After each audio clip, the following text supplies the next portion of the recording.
Good morning. It looks pretty good today. Oh, it's nice when the weather is just a little bit warmer. It helps you get up in the morning with a little bit more pep, a little bit more spring in your step, if you will. Oh, it's been fun. It's been fun. I don't know if you guys recently have been watching a lot of the valuetainment stuff. It's been pretty entertaining indeed. We've heard a lot of interesting facts and things about, as far as we know, those are statistical things. I'm not sure how they get those statistics. I guess they must do some kind of polls and stuff to see what people think. But I guess they must be quite accurate because most of the time, people are not going to be upfront about what they think or say. That's why there aren't a lot of podcasts that actually come out and just tell you what's going on. So it's interesting to hear what people would say behind closed doors, or if it's an online poll, people might just type in stuff that you might not say publicly.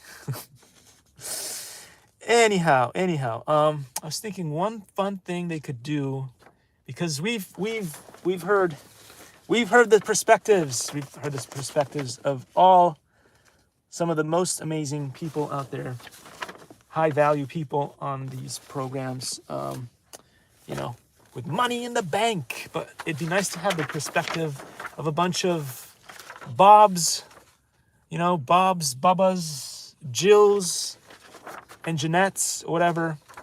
Some just basically average, have some average people on the show and hear what their thoughts are of all this. Some people like have a group, have a panel of a few people, maybe two women, and again, there's no real way of knowing exactly what's going out in the field of dating and stuff. There's no real way of knowing it unless you're like constantly on the naughty apps, checking it out yourself. There's no real way of knowing what girls will do and what men will do. But it's so entertaining. It's fun stuff. Anyway, today I'm holding a piece of paper that it's kind of unusual. Oh, wait. The sun's creating shadows. I can't get rid of the shadows. There we go. Maybe you guys can see that. There also happens to be a QR code there. Let's see. Sometimes it's easier to show. Okay, you can kind of see it. All right. Let's get there. So before I start the show, I thought I'd start with this because it landed on my doorstep, and it's always sad when animals get mistreated or ended up being put down because nobody loves them. So it says, there are millions of dogs and cats out there that are being turned away from animal shelters every day due to overpopulation of strays. The overpopulation of people is a thing, but also the overpopulation of animals is a thing too. And it says it doesn't matter if you are a dog person or a cat person, we need your help. It looks like they've got all kinds of things, including bunnies. And who doesn't love bunnies? There's a lot of free range bunnies just running around here in Irvine, California, Woodbridge. If you didn't know, there's plenty of those. They're so cute. Anyway, anything can help. Things like blankets, food, toys that clean their teeth, even towels. All donations will support the Irvine Animal Shelter and our community. The end of the drive is Friday, January 20th, 2023. So I guess that may be today. Don't miss out on your chance to donate to these poor, unfortunate animals.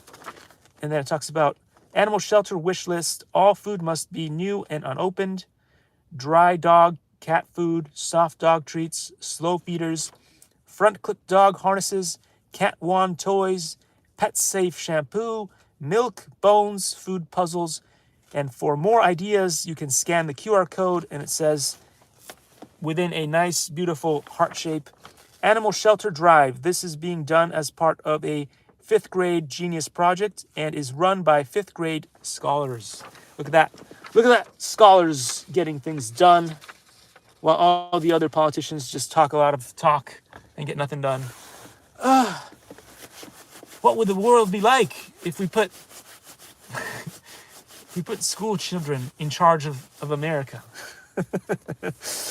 what would happen if you put a bunch of school kids in charge of America? I don't know. Don't do it. Maybe, I don't know. I don't know. Some things would be good. Some things would be disastrous. But, you know, who knows? We'll see. We'll see what happens, right? We'll see what happens. No, it will never happen. Anyway, so we're going to get into some technology coming up pretty soon. But I thought I'd say a couple of ridiculous things at the beginning of the show like I always do. Because you can never have enough of that. What do you call that? Hollywood Disney magic. Hollywood Disney magic. But don't worry. Don't worry. Life is fun. Life is fun sometimes. Anyway, there's not a whole lot of men who will tell you and admit that they are on the naughty websites. But some of us got to do research. Got to do research. How are you going to find things out if you don't do research, right? If you don't do research.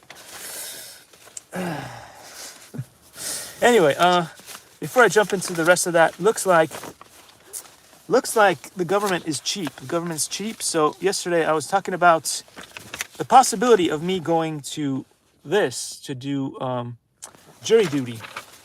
A quick and very effective way to get out of jury duty is to check the I want to get paid by the government to show up and do my duty box. If I check that box, obviously, and that's a quick way to get disqualified from doing that.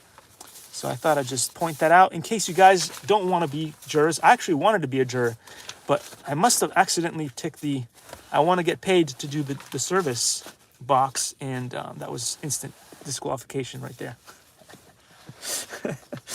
We've got a cheap government. Anyway, all right, so with all of that said, remember guys, if you are going to fly your drones, please, this is the modern age. This is 2023. If you don't have one of these with one of those funny authentication token codes, whatever, and you get stopped by whoever decides to stop you, you could get fined for flying your drone. It could be any drone now. So you have to take that little test. Hopefully nobody will comply to this thing. But anyway, you're going to have to do that.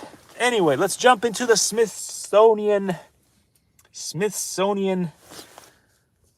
DK. It's not DK Wu. DK Wu is so famous, they put him on the Smithsonian. No, they didn't. Anyway.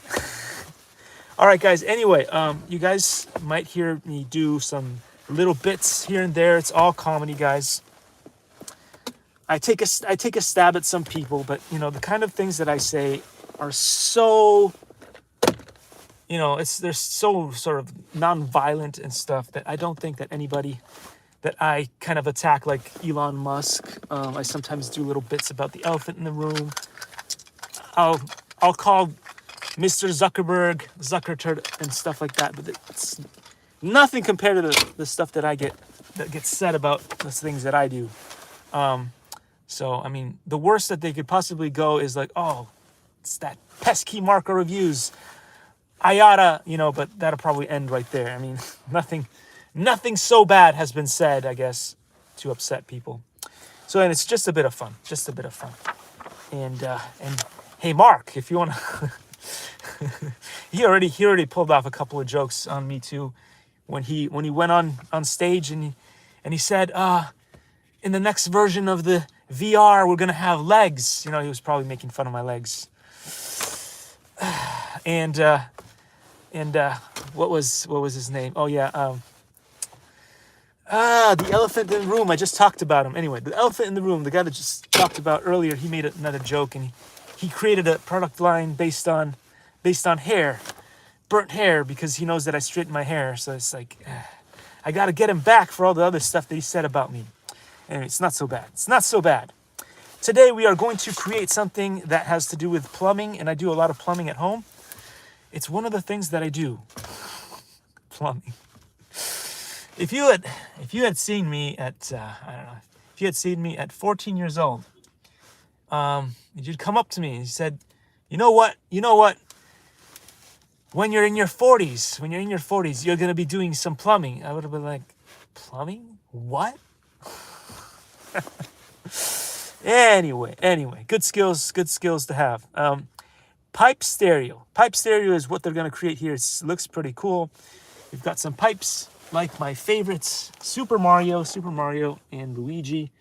Some great plumbing brothers, but they were not into technology that much. So maybe they'll remake the latest Super Mario and they'll have them build some stuff. Anyway, portable stereo speakers can be quite expensive to buy, but you can assemble your own for a fraction of the cost. In this project, the audio signal from a smartphone is passed through a circuit called an amplifier, which makes a signal powerful enough to be heard through two speakers. Hey, that sounds fun. The body of this stereo unit is made of sections of plastic pipe from a hardware store. A smartphone's computer produces an audio signal when it plays music or videos. Each speaker has a paper cone that vibrates to produce sound. Look at how exciting this stuff is. I said I'm going to take out the book, and everybody that was showing on the channel here, there was like at least 1 million people. They just vanished in thin air. Is it because when I started talking, they fell asleep? Probably. And YouTube, if you can't just run your YouTube, you know, if you're not watching YouTube and constantly pressing and clicking likes or commenting, it just turns off the computer screen, because the computer screen goes on the screensaver, so people pop off the live stream. Okay, so how to make a pipe stereo. Okay, let's get into all the nitty-gritty and stuff. Guys, be careful. This is going to be more difficult than most of the other projects. It says that the difficulty level is hard, okay? 60 minutes, so remember to double that up if you're doing it in the classroom, and let's get right into it. How to make a pipe stereo. At the heart of this build is a ready-made electronic circuit called an amplifier.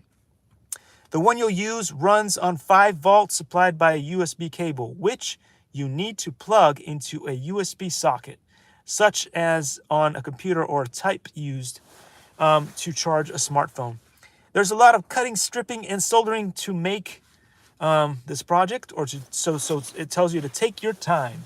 Take your time with this project, especially when there's lots of cutting, stripping, and soldering, okay? So you gotta really take your time on this project, because you don't know what kind of things could happen if you go really wild. So maybe it's gonna take more than 2 hours to get this done in a classroom.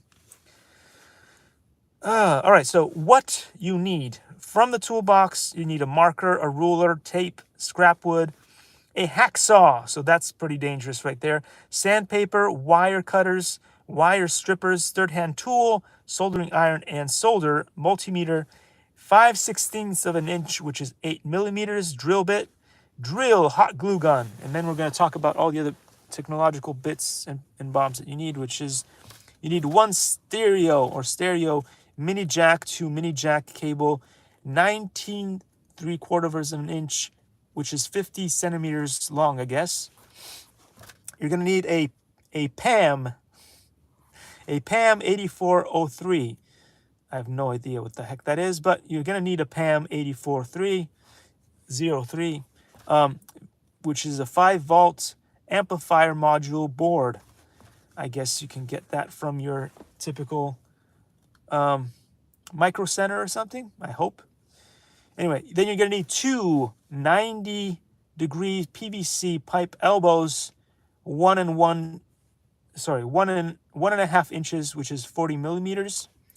I guess I've seen these a lot in Home Depot and Lowe's, so I'm pretty sure you can find those quite readily. Red stranded wire, 19¾ of an inch, 50 centimeters. Black stranded wire, 19¾ of an inch, 50 centimeters.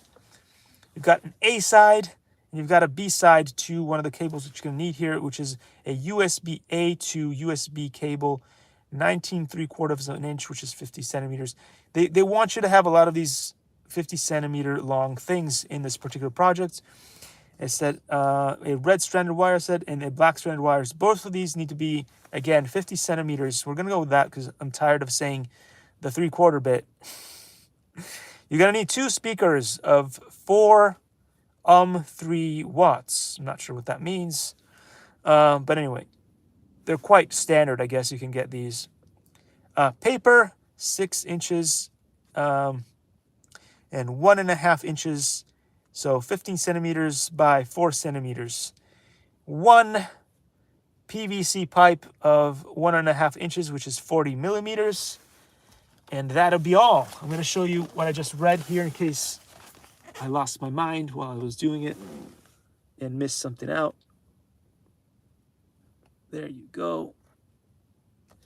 But also, guys, if you follow along this book, it's a good idea to go get yourself this book. It is worth your time. And you know, you might be somebody who's just learning how to do stuff, but you might be somebody who's been doing all this stuff and is not certified, so you might not know the names of all the doohickeys and things that you're working with. And so this is pretty cool. For me, I wanted to get this book, especially because I wanted to learn how to say a lot of the names of the doohickeys that I use. I'm not sure how much of the stuff is going to be sticking in my brain as I read it, but it's worth a try. And also, you know, if you have a child, I've got a child, so I can give them this book of knowledge, or if they want, they can watch the videos.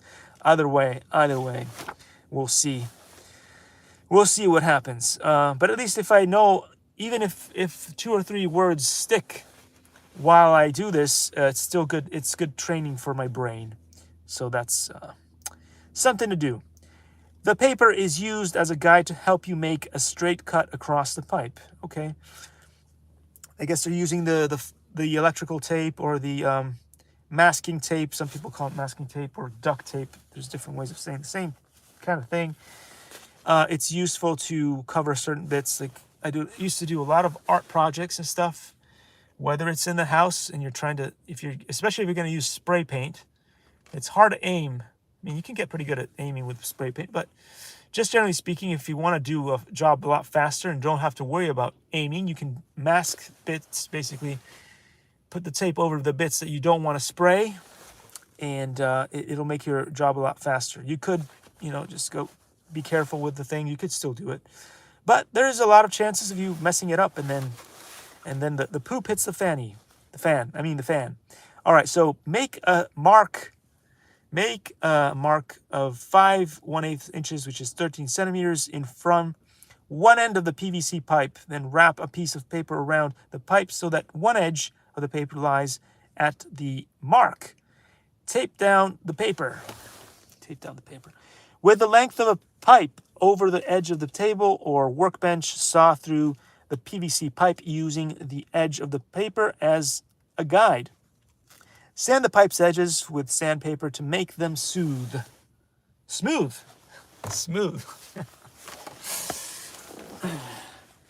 Yes, most of these projects are very soothing, but I meant to say smooth. What you gonna do? Cut and discard one mini jack from the mini jack to the mini jack cable. Well, they got a lot of mini jacks in this bit. It's not going to jack up the price, but anyway. Strip away about 1 inch, which is 2.5 centimeters, of the outer insulation, being careful not to cut through the internal wires. So you're trying to strip this wire here, but you're trying to keep those internal bits, the internal bits of metal and copper or whatever, from getting sliced through. So you got to apply some pressure, but not too much. A little bit like Wing Chun, a little bit with like Yun Tren. Like we talk about this every day. But anyway, when you're doing sticky hands, you want to apply some pressure, but not too much, not too little. It's all about the sensitivity. All right, so separate the red and white internal wires and strip about 3/8 of an inch, 1 centimeter of insulation from the ends. Twist the strands of the all copper wire together. The white wire carries the audio signal for the left stereo channel. The red wire carries the audio signal for the right stereo channel. And there is one more wire that is not explained. Wait, they said white and red. And so there's one more wire, which is this copper wire that they don't explain what that is yet. So let's find out what that's about. Part 5. It says, use the third hand to hold the wires as you apply solder to them. So I guess that's the process of tinning. You want to go back to page 26 to find out how to tin things. No, it doesn't mean go buy a tin can or something and throw it at somebody. No, don't do that stuff. That puts you in the bad club. Anyway, tin the twisted ends of each of the 3 wires with solder. This will make it easier to solder them later. The copper wire is the ground wire. Just tin the tip of this wire. Okay. They want you to tin the tip of the copper wire. They finally tell you what that's about, but not exactly. There's still more to it. So it says, from the red and black stranded wire, cut pieces of wire about 12 inches, which is 30 centimeters long. Next, cut some more pieces of about 8 inches, 20 centimeters long. Strip about 3/8 of an inch, which is 1 centimeter of insulation off the ends, and tin one end of each wire. Tin the terminals of both speakers. This will make it easier to connect wires to them later. Okay.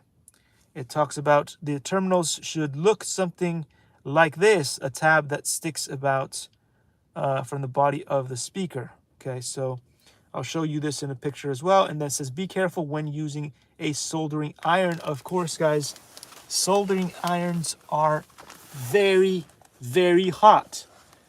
And they will burn your skin very badly. So don't take that risk. All right, so then it goes into solder the tinned ends of the shorter wires to the terminals of the speaker. Red to positive marked plus and black to negative marked minus. Repeat with the longer wires on the other speaker. So it says solder the wires across the terminals so they reach toward the back of the speaker. I'll show you that real quick, because just in case the other picture was really big and maybe not as easy to follow right there. It says to cut off the B side of the USB lead, then strip the outer insulation from the end, separate wires inside, and cut away everything except for the 4 colored wires. 10. Plug in the USB cable into a USB socket and test the 4 wires with a multimeter to find out which are the positive and negative wires. Strip and tin their ends and cut off the other 2 wires. So important to have that multimeter, because otherwise you're just guesstimating, and guesstimating can lead to a lot of issues. The positive and negative leads are usually the red and black wires. The scrap wood when drilling to protect the surfaces. Okay, and then it talks about drilling, and it talks about using the multimeter. Remember that you can find information on the multimeter and how to use it on pages 28 and 29, but also there's information on how to do proper drilling, and you'll find that on page 23.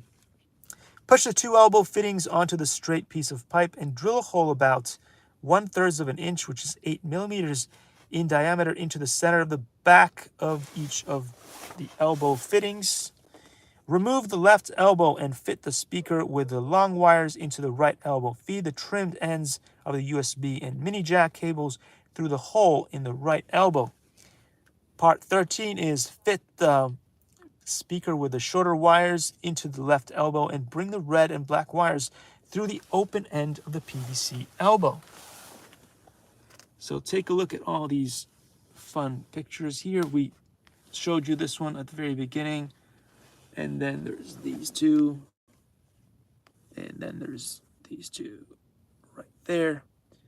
You guys should be able to read. But again, guys, this is not the most expensive book out there. And it's a good read. And it's just, there's a lot of these things. Like, for instance, if you watch a lot of the technology YouTubers and stuff, if you have access to one of these books, you can kind of understand a little bit more of what the heck they're talking about in their videos. So it's worth a couple of dollars to educate yourself on this kind of stuff, because let's face it, whether we want it to be like that way or not, the future has a whole bunch of more technology coming into it. We're not going back. There's, you know, it's the cat's out of the bag. Pandora's box is open.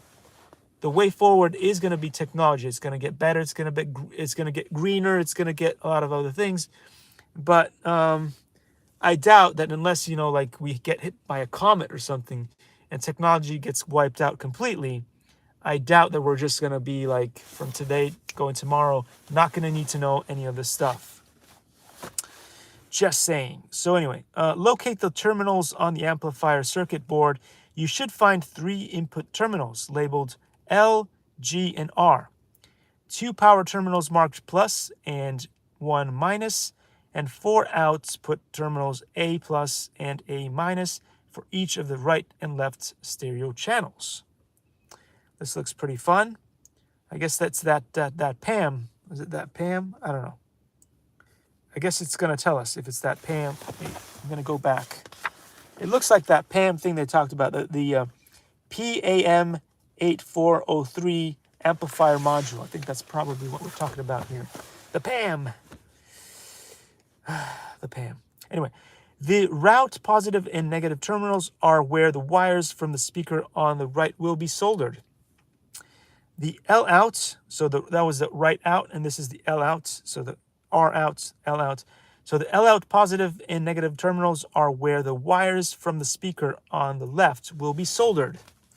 The mini jack lead wires will be soldered into the input terminals. The terminals are labeled L for left, right for right, so L, R for right, and G for ground, so G is the ground.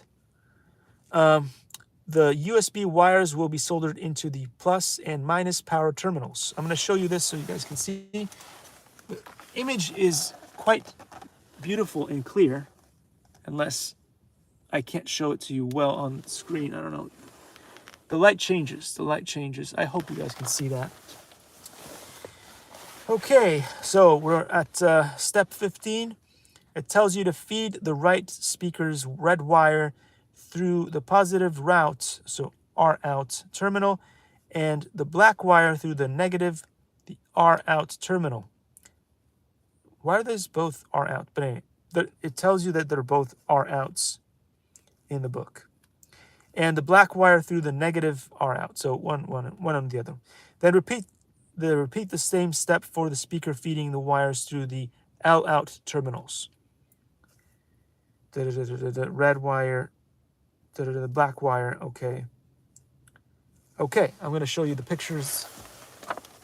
I think the pictures are more clear for some of the people who, there are different kinds of learners. Some of them are more visual and some of them are more audio focused, or, you know, like read text and stuff like that. So depending on who you are, you'll be able to get this based on your way of learning. You can trim the extra wire from the board, and you can trim the extra wire from the board after soldering. So what it's telling you to do is attach the wire, even if it's got a little bit more to it, simply because it's probably easier to hold in your hand. And once it's soldered on, you can trim off the excess. It says turn off the circuit board and hold it in place with a third hand tool. Solder the speaker wires you have just connected. Make sure the bare part of the wires that are next to each other do not touch. So the whole thing here is that this makes it easier to solder things. Why?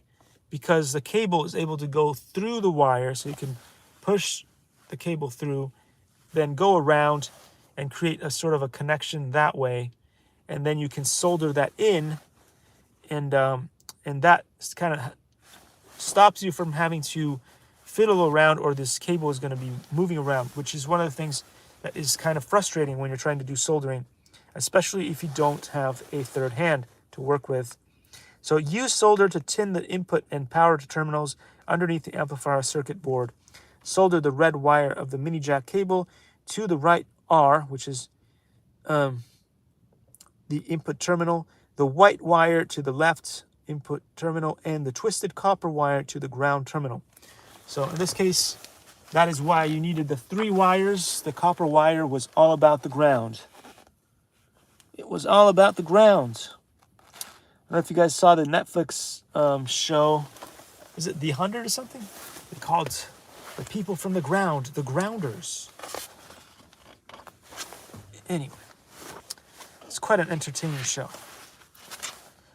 But one of the takeaways of that show was that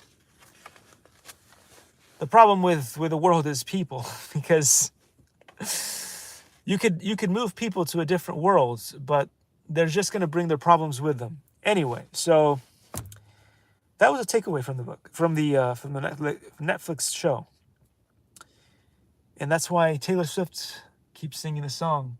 It's me, hi, I'm the problem. It's me. It's talking about humanity there. Anyway, so solder the ends of the wires in the USB cable to the power terminals. Attach the positive red wire to the positive terminal plus and the negative black wire to the negative terminal minus. To test the stereo, plug the USB cable into a power source and plug the mini jack into a smartphone playing music. This sounds fun, guys. Turn the amplifier volume knob. If you can't hear anything, check the connections. Check those connections. You never know what's going to happen. Oh, this looks really cool. It actually looks quite professionally done. So be careful with your drilling and all that stuff. Make sure it is nicely done. Otherwise, you're going to have cracks in your PVC pipes. Your plastic pipes are not going to look so good. So carefully attach the speakers to the elbow fittings with hot glue. In each case, make sure you don't get any glue on the speaker paper cone. That could be really bad. It could affect the way the speaker vibrates, and then you're going to get some very odd things happening. Remove the nut from the volume knob on the circuit board, then push the knob through the hole in the left elbow fitting. Screw the nut back on to secure the circuit board in place. Push all of the pipes together and play your music. The USB will draw power from the USB socket, such as on a computer, or a USB to outlet charger. So the outlet charger is going to get some of this stuff. Let's see here if you guys can see all. I'm worrying a little bit about the glare that's happening there, but no glare, no heat. No heat. I'm probably not going to survive doing this live stream, so you win some, you lose some. So cool sounds. If you have completed the radio project in this book, if you have completed this project in this book, I thought I misread that, but it's not. It's really that way. You want to see pages 84 and 89. It says you can plug the mini jack from your pipe stereo into the headphone socket of a radio circuit. The sounds from the radio will play loud and clear through the pipe stereo. Okay, so 84, 89. I guess that's one of the projects that we did before, 84, 89. Oh, it meant the AM radio. The AM radio project that we did before. This one right here. I guess you can connect those together. Also, there's a chance that you could convert one of the other projects that we did here. Don't be alarmed. We're not dissecting anything. It was called not the pipe stereo. That's the one we're working on. It was 2 or 3 projects back. We talked about. Don't want to give you the wrong information because they gave it a funny name. It's called the circuit organ. The circuit organ right here. I'm pretty sure that there's a way that you could modify the circuit organ to work with this project too. Actually, that would be a pretty fun project to do, is to try to modify it so that you can connect those together. It says, show you the picture, because it brought back that other picture that we just went to earlier right there. So you can connect this speaker system to that, and it'll be cool. So let me tell you how it works. It says right here. It says audio signals produce audio signals produced at the headphone jack of a smartphone are not strong enough to be heard through loudspeakers. The amplifier circuit uses current supplied by the USB cable to boost the power of the audio signals. The headphone jack of the smartphone produces the audio signal, which is passed by the mini jack cable to the stereo's amplifier. The amplifier circuit increases the power of the audio signals and sends them to both speakers. A paper cone in each loudspeaker is connected to a coil of wire that sits between the poles of a magnet. Electric circuit produced by the amplified audio signals pass through the coil.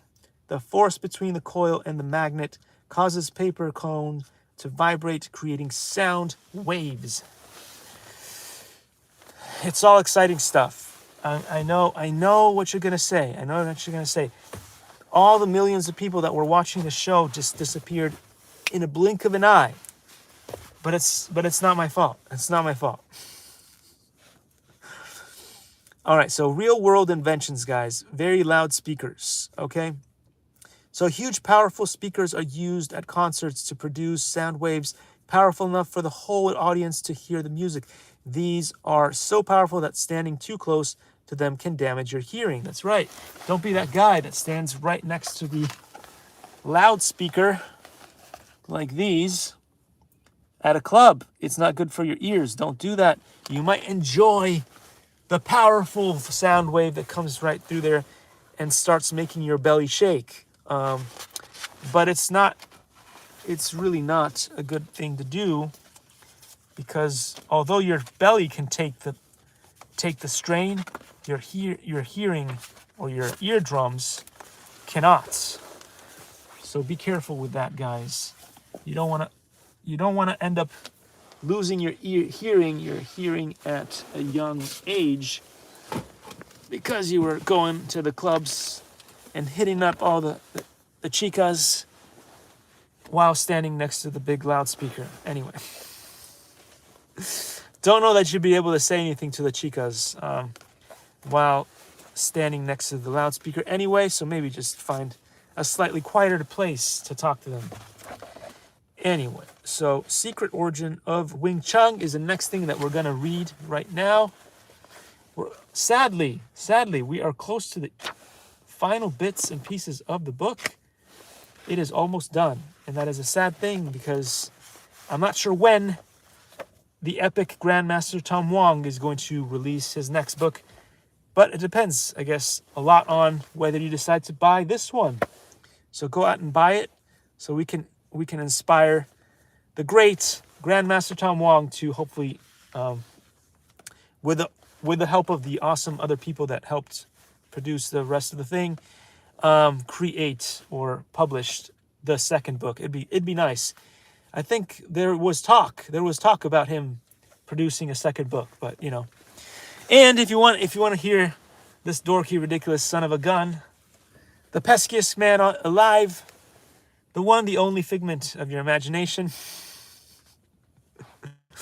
then I need another book to read. You know what I'm saying? Like I could write another book on his behalf, but trust me, it wouldn't be as good. So anyway, let's go. In conclusion, so we got to this part here yesterday, conclusion, purpose. The purpose of this book is to introduce some of the inside story as to one of the closest students of Samnang. Our lineage has a tradition of secrecy and privacy. Likewise, my teacher Sifu Samnang did not believe in sharing his personal experience and skills with the public. It took the government 5 years before they were able to persuade him to go on television, show off the first time to his wife, where he talked a little about Wing Chun and demonstrated his Siolim Tao form. Therefore, it was a huge honor and privilege for me to obtain his approval and be the first to take pictures with him in fighting poses. Similarly, I was honored when he permitted me to film his seminars in the early 1980s. Samnang gives a seminar to his second-generation students. Samnang gives a seminar to his second-generation students. So there are still people in some cultures who believe they do not want to be photographed or be on film and stuff, because for some reason they believe that a part of their soul or something gets captured into the machine or something. I don't know. But anyway, there is a theory about this, and some people believe in it strongly. So I even remember back in the day when I used to work, well, not work, but study at the Academy of Art in San Francisco, the Academy of Art University in San Francisco. Sometimes we would get to be in classrooms where we would get to draw people. There would be models that would show up so that we could draw them. Some in, in the way Mama made them, and some not. But anyway, I remember clear that I approached one of these very nice ladies at the end of the thing, and I was like, would it be all right if I took a picture with you? And the answer was no. And basically, this very nice this very nice lady, I won't say the name, I won't say which culture she was from, but she basically explained to me that she just was not into the whole thing of getting photographed, because she believed that photographing, could, take something away from her. So anyway, we went off on a great tangent there, but I thought that'd be something, because sometimes you see people and they kind of shy away from being photographed. Some people might be doing that because of that. Other people just don't want to be seen. They don't want to be known. And so I was actually one of those people at the beginning of my YouTube journey, of my social media journey. I was only comfortable with my hands being seen, perhaps me saying a couple of things, but I didn't particularly want to be the face of my YouTube channel. So not this one, not the one previously, but then I found out, I started doing some research, and they say that if your face shows up on the camera, you get more views and stuff. And I was like, well, the channel has been dying for like millions of years. Let's give it a shot. It didn't help. So I guess that was a waste of time. Anyway, so let's go back to this thing. Sumnung finally gave Grandmaster Tom Wong the ability to be photographed and to do things with him and share some of his knowledge with the public, which was a clear no-no previously. So anyway, of course, it's a great honor to be able to get knowledge of this amazing art form. Anyway, so then Sumnung or some Sifu left is in the left chair, and Simo right chair. Sit in front row. Author purple shirt stands behind some Sifu. We had just finished filming my Kung Fu brother Lee's class at Shenzhen City that weekend. Okay, so Shenzhen, I do believe, is one of those places where a lot of technology is being built these days. But anyway, just thought I'd show you guys. I could be wrong, and if someone, as I always like to say, guys, if anybody is good in Chinese and you guys want to help me out here with the channel, please help out. Help out. Make a video on how to say all the words that I screw up in this. And again, you don't have to be Chinese. I screw up plenty of other words. In my regular English stuff, you can do that too, and then just post a video of how you say it correctly and link in the comments section. That'd be great. That'd be great. That would actually be training the Terminator to do something useful for the world. But people are so incredibly egotistical. They won't help at all. Some of the information in history about Feng Xiuqing, Yan Kai-san, and Sumnung have become widely available in Chinese language websites. However, such information is much less comprehensive and not as widely known in the West. I hope this book provides some answers to the questions that I have been repeatedly asked from Yan Kai-san Sumnung enthusiasts around the world. I also hope that readers will find enjoyment and encouragement from exploring the from exploring the philosophy of our ancestors, and that it will coincide with their development. There's a little note over there that you guys can help me with. Feel free to help me anytime. Remember Kung Fu Panda when he's training with Sifu or whatever, Master Sifu, and there's that like noodle scene that is so fun. And he goes like, you can grab the noodle or you can grab the dumpling anytime, my friend. Well, you guys can help me anytime, should you wish to. Should you wish to accept this mission? No one will accept the mission. And personal training, all right? So he's worried about their personal growth, and he wants them to learn well, and also he doesn't want to go through every single one of these things. If you buy the book, a lot of the answers to your questions will be answered right here. In addition, sharing some of my personal training experience is a way for me to show appreciation to my teachers. Okay, so this is Grandmaster Tom Wong talking again. I am very grateful to them for giving me their valuable knowledge and guidance. My students and I pay our respects to my teacher, Sifu Samnang, every year during his birthday. I was actually lucky enough to be, I think I was actually lucky enough to be there one time when this happened. At least there was a gathering and we paid respects to someone. I do not remember if it was paying respects to one of Sifu's students who had passed away, or it was a combined thing where we did that. But anyway, it is, it's definitely an honor to be in that room with these really nice people. So anyway, choosing a teacher and the best techniques. All right, so this is the next part of the show. But before we do that, we're going to go show you guys when Grandmaster Tom Wong was paying his respects to his teacher with a bunch of the students there. And they do this as a yearly thing. So if you want to get in on that, you got to become one of the students. And to do that, you got to go to Monterey Park. I think I'm gonna look it up. I think I did a review on Yelp for Grandmaster Tom Wong, and I'm gonna try to find that and post a video on this channel so you guys maybe can find him more easily. I don't know. It's not that hard. Just type in, I guess, Grandmaster Tom Wong on Yelp, and you should be able to find him that way. You should be able to find him in Google. He has his website. He has a YouTube channel that I keep talking about. I'm sure nobody's seen it. Anyway, choosing a teacher and the best techniques. The probability of finding a good teacher is a lot lower than 5%. It is the same probability that a teacher has finding a successor. Likewise, 95% of students who try to learn a martial art will not have completed even half of their training before they quit.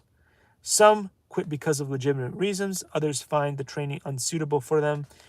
At the same time, a dedicated student with an unqualified teacher will never be able to obtain more knowledge from the unqualified teacher. Knowledge from the unqualified teacher than what the unqualified teacher knows. So it's important to be able to vet your instructors, but at the same time, a lot of the times, if you have no knowledge of a particular skill, it's hard for you to know if your teacher is the deal or not, right?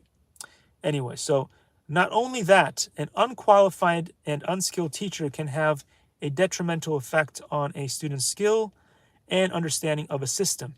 Unfortunately, it is difficult to find a good teacher amongst an ocean of misleading advertisements and poor advice and hearsay from friends.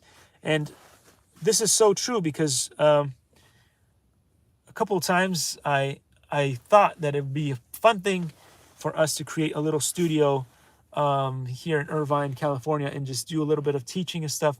But again, although I do have a considerable amount of knowledge of martial arts, I never thought that it would be a good idea for me to just open up something myself, because I would want to have somebody with, the backing of someone like my friends, Charles the Great. I always talk about him. He's on the show. He's on this YouTube channel, and he does awesome stuff that nobody's seen. But anyway, The only times that anybody's seen what he's done, it was in one video, and that was probably the least impressive thing that he ever did. Is we punched a dry pex punching bag. But anyway, I wanted to open up a studio here in Irvine, you know, to just teach some of the stuff. Maybe not as dedicated as something like this, and definitely not this form of Wing Chun, because I am not certified as a Wing Chun and approved of to teach this kind of Kung Fu. So we would teach something else, obviously. But I wanted to have the backing of somebody solid like Charles the Great to do that. But he has no interest in teaching. He's got his own thing going on. And I'm definitely not going to open up a studio, because again, you want to have somebody in the studio that can be the face of the company, and you can't have somebody with this face being the face of Kung Fu or karate or whatever, because then you end up being like Jake Mace. And that did not go well. That did not go well. And also the other guy, the other comedian, martial artist there, the guy that always gets confused with Tom Wong, bald guy, English accent that swears all the time. Anyway, so there's no credibility in that, and people just always make fun of that. So I was like, no, I'm not going to start something like that. I need somebody with a real, you know, strong foundation, somebody who's done like, you know, proper martial arts over the years, and has actually been like something like Budokai, you know, like someone with weight behind it. So anyway, as a result, the student might waste decades worth of sweat, money, and valuable time with a little to show for it, right? Little to show for it. You could spend tens of years, you can spend 10 years with the wrong teacher and learn all the wrong stuff, and it's so easy to pretend. One of the biggest things about martial arts is it's so easy to pretend that you know your stuff by using a couple of cheap tricks. And because a lot of people don't understand what you're doing, so long as you know you look the part, you can say stuff with a serious face, you can trick people to believe stuff. So anyway, it's a sad thing, but it's true. So this applies to all martial arts disciplines. I will never forget Muay Thai kickboxing 7-time champion who opened a school but worked part-time in construction. Sadly, he had to close his school after only a year because he struggled to pay the overhead bills for his school. I told him how one of my senior Kung Fu brothers opened a highly successful chain of school teaching Wing Chun after he studied with my teacher for only a few months. My Kung Fu brother had 1,000 times more students than my teacher. The Muay Thai kickboxer admitted that he did not know how to run a business. That's true. Some students learn Wing Chun or another martial art that does not appear to work in sparring or even make sense in theory. However, as the stories with my Kung Fu brother and the Muay Thai champion demonstrate, the problem might not lie with Wing Chun or martial art. In addition, just because the Wing Chun or the martial art the student learned does not work does not mean that at all Wing Chun or martial art does not work. So Grandmaster Tom Wong brings up something very important. No matter what business you do, you have to know how to run business. And the reason why some people keep failing at that and keep failing at it is some people are just not good at asking for money. You know, some people are really good at asking for money. And they'll be all upfront about it, and they'll be like, okay, I need money up front, and then some payment after I've finished the job. That's the right way to do it. Sometimes some people work for a big, high value company, in which case they don't need to do that. It's already like, it's basically like if you work for like a Walmart, you work for one of those Home Depot, whatever, when the technician comes, it's obvious. Nobody tries to haggle with the person. It's obvious. If they did the job, you just pay the money, you just go on. But when you're a private contractor, and I fell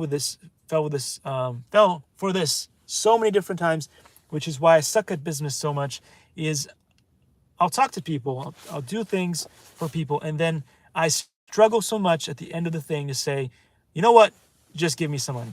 It's the Mike Delfino effect. It's the Mike Delfino. If you guys have ever watched desperate housewives. Some people are really good at just getting the job done. And then at the end of the job, they need someone like Mike Delfino's, wife to show up to ask for the payments. Ask for the payments at the end of the thing. You can't do a job unless you're good at asking for payments, because at the end of the day, you went to the place, you did the work, and then you need the money to show for it. You just need it because, don't waste your time doing jobs that you're not going to get paid for. So anyway, that's one of the biggest challenges that people have, is some of us who are just too nice. We just feel like we just do things for people for no money. But at the end of the day, if you want to be a real business professional, which I will never be able to be a business professional, you got to be able to end the conversation with, "Yo, what's up? I did a job. Please, hand me over the dough." So anyway, that's a good example of someone who's a really good martial artist, but opened up a studio, and at the end of it couldn't get the money, and so they failed.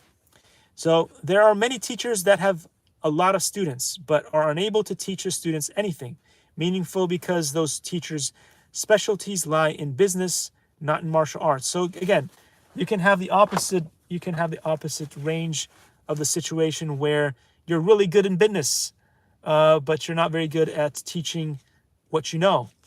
I remember I talked about this before in another thing. I had a really intelligent, capable math teacher, but he sucked at teaching. At least he couldn't get through to the slightly, less intelligent people.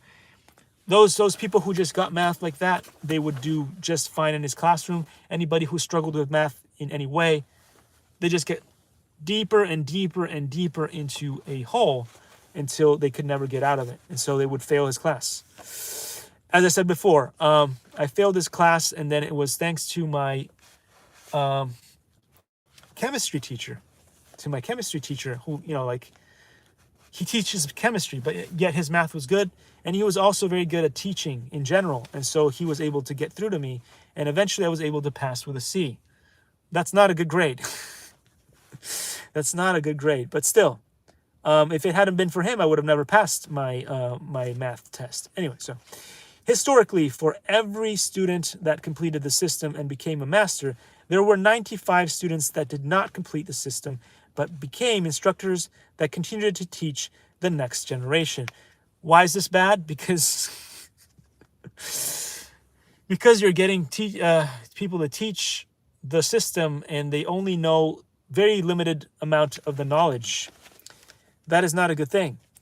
Following that, only imagination and marketing limits the transformation of a martial art by incomplete instructors and their students.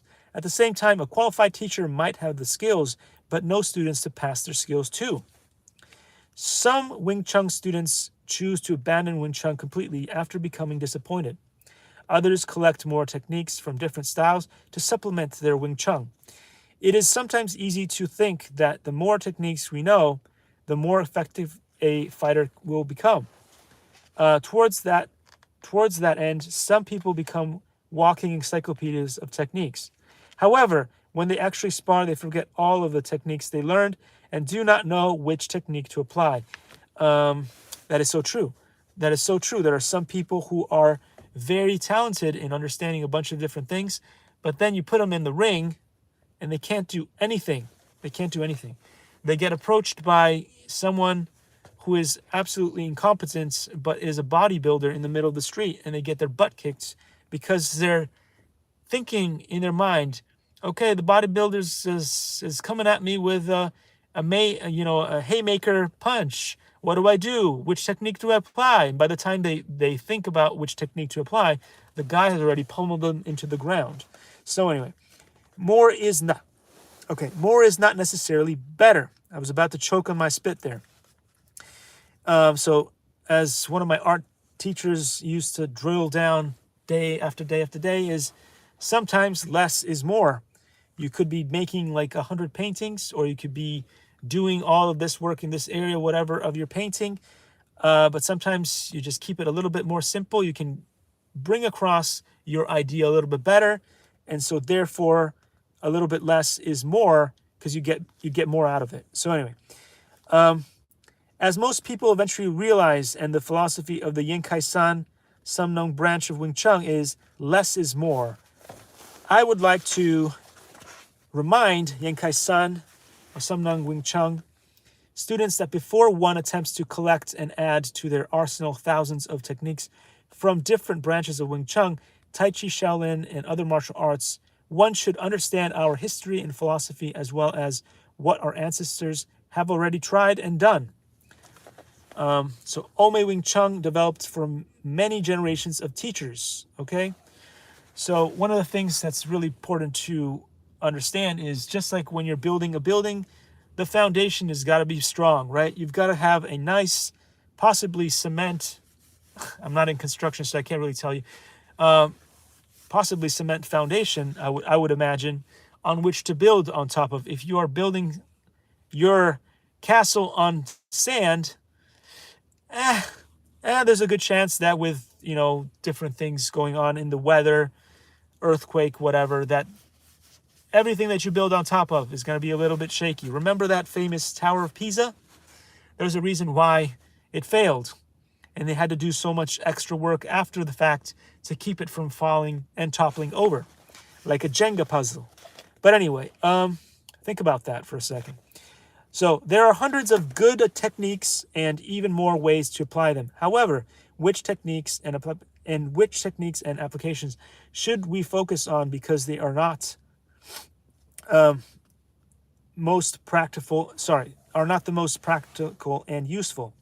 So not all techniques nor their applications were passed down to everyone, whether it was because a student was not one of the successors or whether it was because a master passed away unexpectedly. Some techniques have been lost completely. And what I will say here for those of you, this is information only for those of you who understand the etherical, those people who understand the feeling and energy and all that stuff. The only way to actually get back some of these lost techniques would be to tap into the Akashic Records. The Akashic Records, I keep talking about this stuff, but if you understand what I'm talking about, if you want to go and retrieve some of these lost techniques, you could, if you could connect up to the Akashic Records. All right, now that I said that mumbo jumbo, nobody else needs to listen to that bit. That is information only for those people who understand what I'm talking about. So, for example, many people have heard of the 1-inch punch, but few people have heard of, much less known, how to apply the short energy used in the 1-inch short energy for kicking or healing, for instance, right? It's so famous, that 1-inch punch. Everybody's heard of it, thanks to Bruce Lee, right? Everybody knows Bruce Lee. Everybody's watched his movies, Facepalm. But anyway, his technique, the 1-inch punch, is renowned. Everybody knows about it. Probably only 1% of the population can actually do it. And maybe only point something of the population can do it as well as Grandmaster Tom Wong. Anyway, so it is natural to want to recreate these techniques and apply them in ways that made our ancestor top fighters. However, can we really recreate a technique and its applications with our own efforts and surpass our ancestors with only one lifetime of fighting experience? One might say that the answer to this is no. And again, those people understand the etherical and energy flows and all that stuff. And you've done shiatsu and a bunch of other things, worked with crystals, whatever. If you understand this stuff, you will understand that a lot of these techniques will never be able to be applied by people in this lifetime. They gotta die, they gotta come back, they gotta die, they gotta come back. A few lifetimes have to go through until they develop the skills and the capabilities to be able to do these things. Anyway, so each technique and its applications were created and refined by multiple generations of martial artists, repeatedly used and tested in many life and death situations. Still, recreating a technique and its applications is possible. However, it is not an easy task, and the minimum requirement to do this is to understand the system that the technique and applications are part of. If one does not properly understand the system in the first place, the attempt will result in watered-down copies that lack the content and flexibility of the original. This is analogous to an equestrian trying to obtain a thoroughbred horse, but ends up obtaining a jackass instead. I do apologize, but it's said right here in the book, and that just means a donkey. It just means a donkey. The two animals look similar, but their performances are very different. Understanding the logic behind Shaolin and Ome styles of Kung Fu helps one identify a roadmap to reach their goals faster. Excuse me, I do apologize for that too. In addition, the simple rule of thumb, kick a puncher and punch a grappler, is true. Even though this appears contradictory at first glance, it is actually a good reflection of Taoism. So it says to kick a puncher and punch a grappler. It is similar to how every coin has two sides, or everything has its nemesis. When a striker fights a grappler, opportunity and danger stand closely to each other, and there is only a fine line separating the two. The fighter that better understands how their opponent's techniques work will have an edge in countering or evading their opponent's techniques when their opponent supplies them. Likewise, the fighter that can quickly react and respond to change will have an edge in a fight, especially...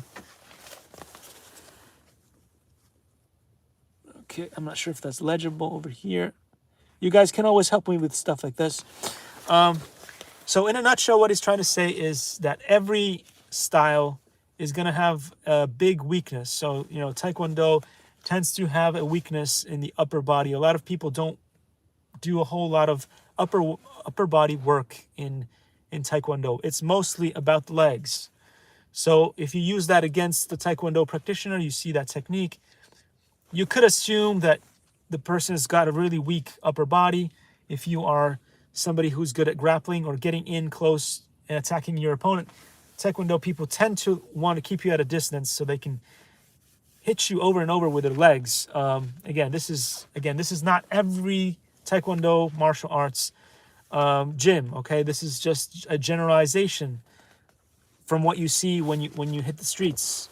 You can usually tell if somebody's a Taekwondo martial artist because they will work with the legs a lot. So take advantage if you know enough about the mastery of a certain style. Go against the other one. People always talk about, hey, the best way to take down a boxer is to take out their legs. Well, you got to get close enough to a boxer to take out their legs. But yeah, sure. A boxer is going to have super fast hands. You cannot follow a boxer's hands. They just go try to get. I mean, an average Joe gets in the ring with Manny Pacquiao. You ain't gonna see his hands. You're gonna get pummeled. So anyway, the only chance that you've got is a power grab to stop his hands from moving. So if you can pretzelize his hands, if you can break his hands somehow by having him punch into I don't know. You got yourself a book. You got yourself a book or something. You get into a fight with a boxer, and you have the advantage of having a book, and you faint or whatever. You do some feints or whatever, and you're lucky enough that he doesn't hit you, and then all of a sudden you bring up a book. The boxer is going to break his hand on your book. Then you got something. You got a chance. You got a chance in the fight. Before he breaks his hand, you got no chance. Anyway, so helps improve the efficiency. So he says, I'm going to go back and read that bit real quick because I got lost. Likewise, the fighter that can quickly react and respond to change will have an edge in a fight, especially when fighting at close range, right? Sensitivity training, sticky hand helps improve the efficiency. In addition, even though a mistake can result in a defeat or death, a quick reaction may save the situation and result in a victory. However, many fighters today still prefer using the simple and quick method of developing muscles and using direct attacks to quickly become a sports fighter. Why? Because in general, if just going by the situation, if you are a big, strong muscle guy, with all scenarios being equal, and you find yourself in any kind of altercation with somebody who is just not as big and strong as you, there's a good chance that you are going to either dissuade him from wanting to attack you because he looks at you, you look at him, and you're going, oh, this guy's a giant. Oh, look at the size of his shoulders. You're really not interested in getting in a fight with a guy in general. So anyway, only as they take part in more fights do they begin to learn that the way they trained has a lot of weaknesses. So yeah, there are weaknesses. So because once you push back past that point, there's always going to be that element of surprise that can come in, and some people who only rely on that have found out the hard way that sometimes the little guy with a couple of moves can trick them and take them down. But again, just going by statistics, usually that's kind of rare, and the level of skill of that little guy has got to be really, really up there. I mean, it can't just be any guy. It's got to be somebody who really knows his stuff, and then there's a chance. He's got a shot. So anyway, your average person who's done like, their regular like martial arts and got their lowest level black belt is not in the category of dude or girl who's going to take down the big muscly man or the big muscly lady. It's just not going to happen. That's why I always say, when you hit black belt, that is the beginning of your journey in martial arts. In Asia, it's a little bit different. They take it to the next level over there. But in America, you go to just the regular gyms. If you're a black belt, you're getting somewhere. You're really starting your journey. You already understand and mastered a few things. You're going somewhere. But that's not the end of your journey. Don't think that that's the end of your journey. So then they start trying to make changes, right? When I was very young, he says, I heard a famous master boasting about himself, as well as other people saying how great and popular he was. I was impressed until I met his teacher one day and discovered that the master had only studied a few months with his teacher. Unsurprisingly, it turned out that stories of his achievements and skills were vastly over-exaggerated as well. Later on, he mixed the kung fu that he had been taught with another style and became the founder of his own style. Likewise, when I learned how to dribble a basketball as a teen, I thought that professional basketball players also dribbled the same way I dribbled. I thought that if I practiced more, I could probably beat them one day. After I was able to beat most of the neighborhood players, I thought I was ready to test my skills against a professional basketball player. However, when I finally had the opportunity to play with a professional basketball player, my mind was blown. The score and our skill levels were not even close. Later on, after I saw the way that the professional basketball player trained, I understood that there was so much more that I did not know. To my shock, I found that I had only been scratching the surface. I also came to the realization that the philosophy behind our method of training was completely different. Great philosophical frameworks lead to more efficient training methods that can increase the speed of improvement and take a person to higher skill level than the person probably could not reach without such training methods. This is true of our Wing Chun, which is based on Taoism as well. If one only understands the philosophical framework but is unable to apply it, one can only be a great speaker. Exactly. If I was to go over there with the students of Grandmaster Tom Wong, and I stepped in the ring with them, I would last about, give or take, 3 minutes, and then my cardio would be so bad, it would be so bad, which has happened multiple times, that I will just hit the floor because I just can't stand up like they do. They do some seriously rigorous training. They do some serious, rigorous stretching and routines and stuff. And that stuff gets done day after day after day. And once you put all that together, you get a fine-tuned individual who can really pull off those tricks. If you do it once, every full moon, every blue moon, whatever you want to call it, you just can't do it. Like even if you're super smart, not the case for me, but even if you're super smart and you know all of the theoretical knowledge, and then you step in a tournament with these guys, you're gonna get pummeled. You are just going to get pummeled because you haven't done your cardio. You haven't done your stretching. You haven't done this. There are limitations in your body. You may actually be, one of the things that was said also in this book is you may be over muscular for some of the techniques that you want to do in this particular style. If you're over muscular, you will not do so well with some of the things. Your body will not be able to flex and bend and twist and twine and wind in ways that you need to in order to get the most out of the techniques. So you win some, you lose some. Nevertheless, obtaining a deeper understanding of how Taoism can be applied and improving these applications still requires constant trial and error over many generations.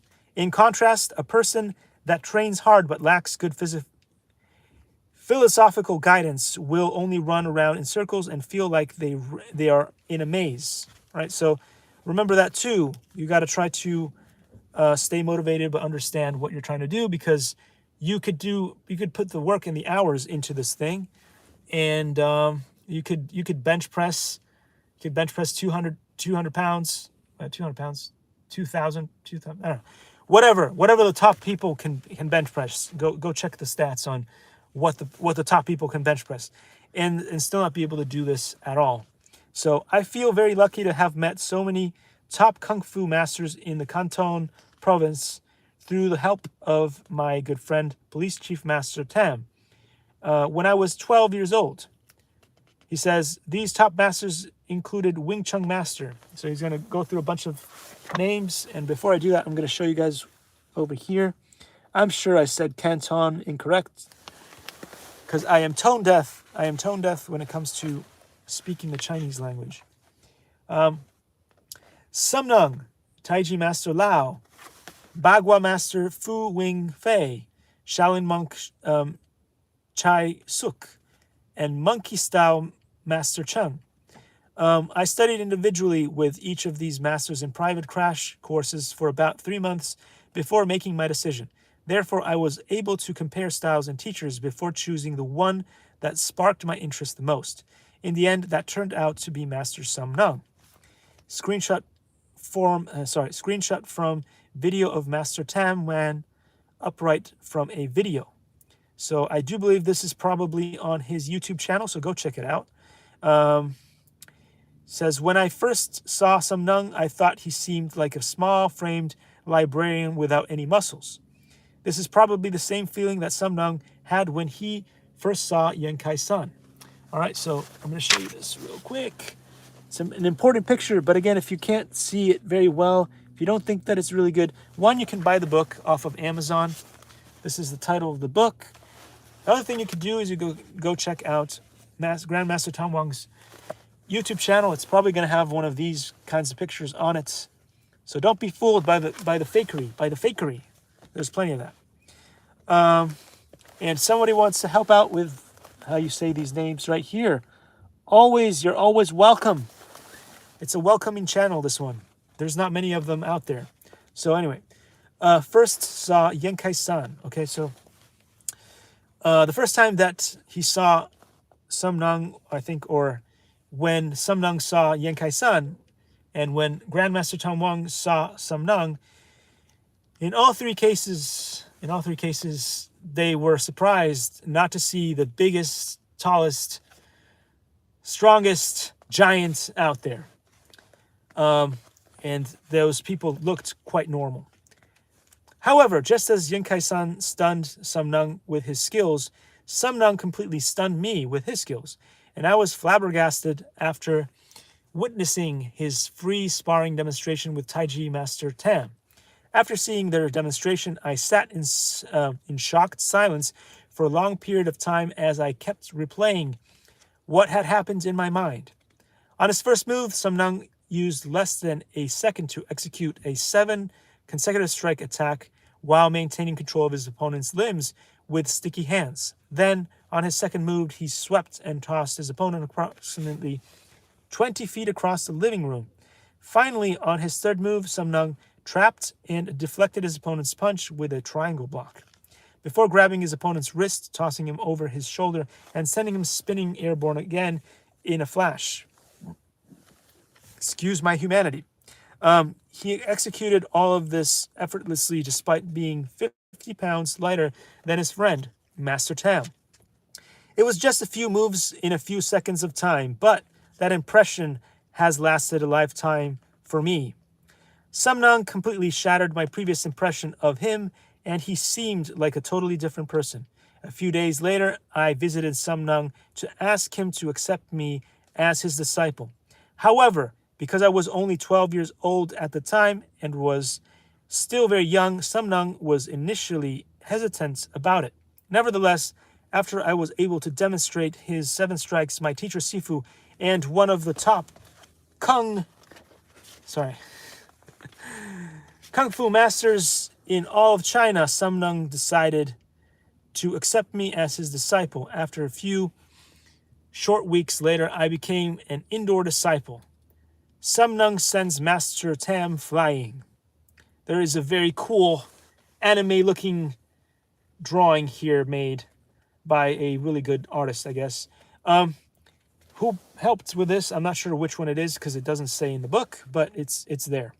Traditionally, a student chooses a teacher, but the teacher must also choose the student. With the approval of my teacher, Sifu Sumnung, I later studied with my Desui teacher Sifu, Chen Yi-ju, and became my teacher Sifu Chen Yi-ju's indoor disciple as well. Later on, the country designated all 3 of the teachers that I had studied under as national treasures. So we're going to leave it here, guys. We're going to leave it here with this really good, amazing picture here. Anime. Love it. And with that, showing you more cool things. I'm getting distracted because what are you going to do? There's a bunch of beautiful humans just walking around. We'll just leave it at that because otherwise I get in trouble for saying stuff. I'm also going to show you this picture over here. Right there. Look at that. So with that all said, guys, again, if you guys are interested in buying this amazing book, it is on Amazon. Believe that. I showed it in one of my videos previously, so you guys can go and buy this book. I want to make sure that you guys understand I am not certified and qualified to teach you this version of Wing Chun. You can only learn that if you go to Monterey Park and study under the tutelage of Grandmaster Tom Wong. He has to approve of you first. So you won't all get to do it, and a lot of you will also quit probably and not get to partake in the advanced class. Because you got to put in the work and you got to put in the hours. And so with that said, guys, I am just getting too distracted here with all the activity here. And with that, I'm going to say goodbye. Take care, guys, and I'll see you all in the next one.